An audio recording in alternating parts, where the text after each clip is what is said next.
this be one of the best moments of your life. You're listening to the Business Mirror Podcast for a broader look on business with Senior Editor Dennis Estopace.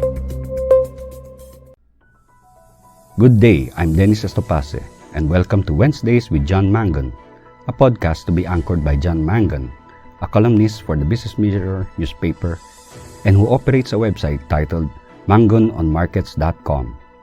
Mr. Mangun will share with us one of the many pieces he wrote for his column titled Outside the Box, which is published every Tuesday and Thursday in the op-ed section of the Business Mirror.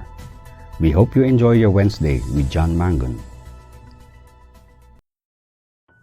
U.S. foreign policy.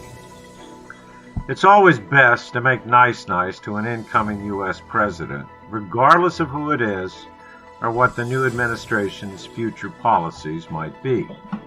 It's like greeting an uncle you do not know well, but who just won the big lotto prize. Maybe he will include you in his will when he dies. It always is, and should be, about the money. If you read the domestic newspapers around ASEAN, for example, you get, quote, Biden win forecast to benefit Thailand. And of course, benefit means more money, one way or the other. Here are some other headlines. Joe Biden will further the momentum in cooperation with Vietnam. Biden is preferred over Trump for Indonesia's economy growth. Biden may boost Malaysia-US ties. The reality, though, is that Trump was effectively a third-party candidate who happened to run under the Republican Party.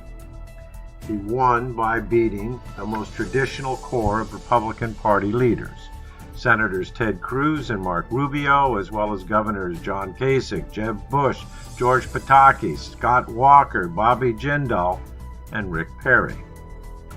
What no one really wants to talk about is for the past 3 or 4 decades, U.S. foreign policy has been predictable.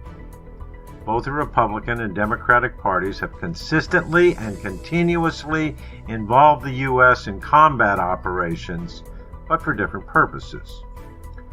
Simply put, Republicans go to war for profit. Dwight Eisenhower said this in his final speech as president, quote, Our toil, resources, and livelihood are all involved. So is the very structure of our society. In the councils of government, we must guard against the acquisition of unwarranted influence, whether sought or unsought, by the military-industrial complex. Unquote. Simply put, Democrats go to war for domestic image. When George W. Bush was president, he was a warmonger. When Barack Obama went to war, and the U.S. engaged in armed combat every single day of his 2 terms, he was stopping dictators. Anti-war protests disappeared when Obama was elected because he was supporting and defending freedom fighters. Henry Kissinger made the U.S. foreign policy crystal clear. Quote, America has no permanent friends or enemies, only interests. Combine that with the Republican nation building and the Democrats supporting freedom, and what could be better for the world?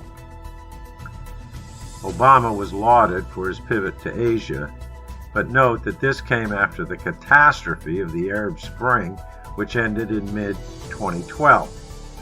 By then, North Africa was completely destabilized, and the Islamic State filled that gap, and by 2014, controlled a large swath from Syria to the Iranian border with Iraq.